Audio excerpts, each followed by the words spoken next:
Comment a été le marché immobilier au mois de septembre et qu'est-ce qui nous réserve la fin de l'année 2024? C'est ce qu'on va regarder aujourd'hui.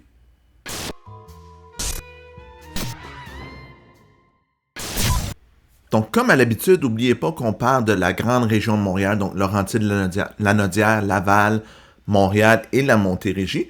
Donc, on commence par les ventes. Est-ce que ça a bien été? Bien, on voit que les délais de vente au mois de septembre, ont été de 42 jours pour le délai de vente médian, qui est plus que les dernières années, mais qui est comme semblable à 2019.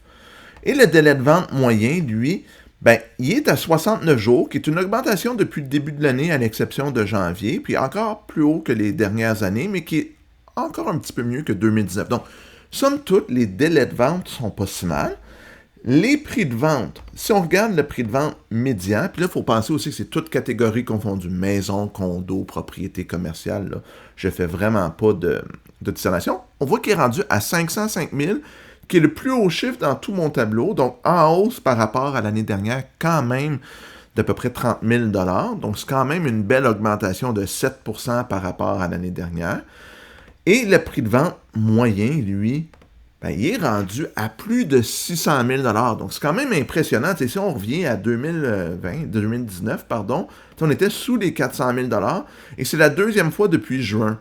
Donc, ce que ça nous dit, c'est que, la plupart des propriétés qui se vendent sont encore dans ce prix-là de 500, disons entre 400 et 600 000 $, qui est ce qu'on appelle le bassin de premier acheteur. C'est encore un marché qui est super vigoureux. Donc, c'est des bonnes nouvelles. Les ventes sont encore au rendez-vous. Et la baisse des taux d'intérêt, il n'est pas étrangère, puis peut-être que les prochaines baisses de taux qui devraient survenir prochainement vont continuer de stimuler la demande et faire augmenter les prix de vente. Mais il y a quand même les délais qui sont encore plus hauts, puis on va regarder dans le prochain bloc pourquoi les délais de vente sont encore plus élevés que l'année dernière. Donc, pourquoi les ventes prennent plus de temps que l'année dernière? Regardez, les inscriptions en vigueur. On approche le 40 000. Puis dans mon tableau, là, c'était au début 2019 qu'on avait ça comme inventaire. Même en septembre 2019, voyez-vous, on avait 37 000 inscriptions. Donc, le nombre d'inscriptions continue d'être en forte hausse par rapport à l'année dernière. Regardez, c'est quasiment 20% de plus que la même période l'année dernière. Donc ça explique pourquoi les délais de vente sont plus longs, parce qu'il y a plus d'inventaire sur le marché. Et aussi, l'autre chose qui est quand même importante, c'est combien il y a eu de nouvelles inscriptions. Puis regardez, 11 486 nouvelles inscriptions. C'est plus que tous les mois de septembre, sauf en 2020. Donc, on voit là que le nombre de nouvelles inscriptions sur le marché augmente. Donc, ça fait que les délais de vente sont plus longs. Donc, les acheteurs ont plus de choix. Mais encore là, le bon produit au bon prix, il bouge encore super vite. Mais si je regarde les inscriptions expirées, 3125. Puis si on regarde par rapport à tous les mois de septembre, c'est le plus haut total. Donc, si on voit que l'inscription qui n'est pas au bon prix et qui ne se vend pas, elle expire, c'est presque le plus haut nombre de l'année. C'est le plus haut nombre des mois de septembre. Donc, ça veut dire que oui, il y a plus d'inventaire. Oui, il y a des belles ventes. Mais les inscriptions qui ne sont pas bien mises, eux ne se vendent pas. Donc, c'est quand même intéressant de voir les statistiques. C'est que c'est pas tout blanc, tout noir. Les ventes sont bonnes, mais les inscriptions sont en hausse. Donc, il faut bien inscrire pour bien vendre parce qu'il y a des acheteurs actifs sur le marché présentement. Donc, je l'ai dit, qu'est-ce qui est important dans le marché immobilier présentement?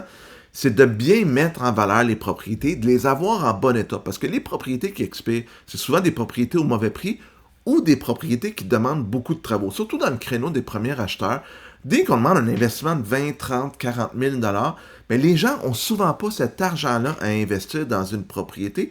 Donc, ces propriétés-là se vendent souvent à, je vais utiliser le mot rabais, entre guillemets, mais vont se vendre à un prix beaucoup plus bas qu'une propriété qui a été rénovée. Donc, si vous avez à mettre à vendre une propriété présentement, assurez-vous qu'elle soit en bon état. Puis quand je dis en bon état, là, c'est pas de la refaire à neuf. Tu sais, votre salle de bain peut avoir 10-15 ans, mais si elle est propre, c'est correct. Mais tu sais, des salles de bain brisées, une salle de bain qui n'a pas de douche, qui n'a pas de bain, une cuisine qui a 40-50 ans, tu sais, des fois, repeinturer au moins les armoires, changer les poignées, peut-être investir dans un comptoir. C'est des investissements qui vont être gagnants pour les vendeurs dans le marché actuel.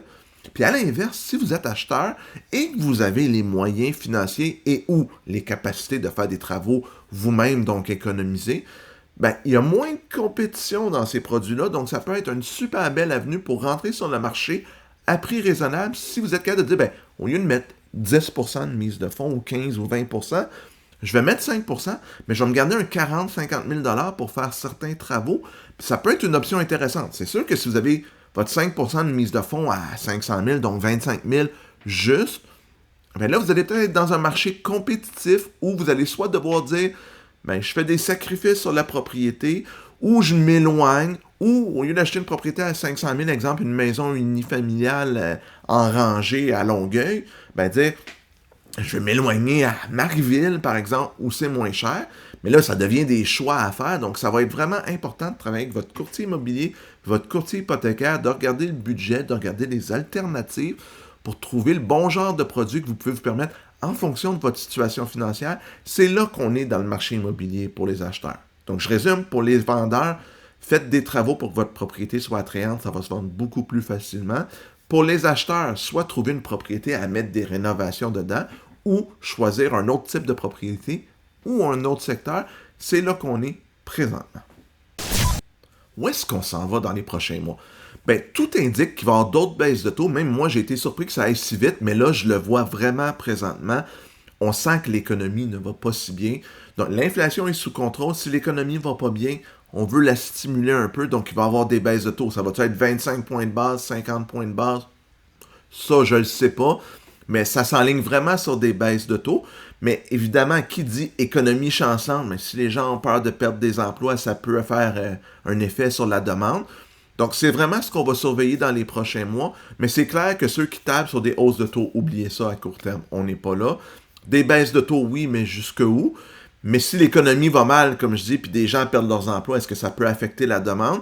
Puis tu sais, quand il y en a qui me disent comment tu le sais, ben, je vois beaucoup de mandats de sous-location d'espaces commerciaux, bureaux et même industriels sur le marché. Ça veut dire que les économies vont plus ou moins bien.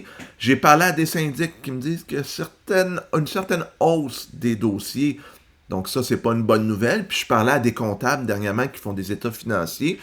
Puis sans me dire de secret, on parlait du marché. Je disais, ouais, je suis sûr que dans les états financiers, tu vois que les profits sont en baisse dans les entreprises. Ils me disent, ouais, ça va pas aussi bien que les dernières années. Puis quand on parle à des entrepreneurs, ils ont de l'ouvrage.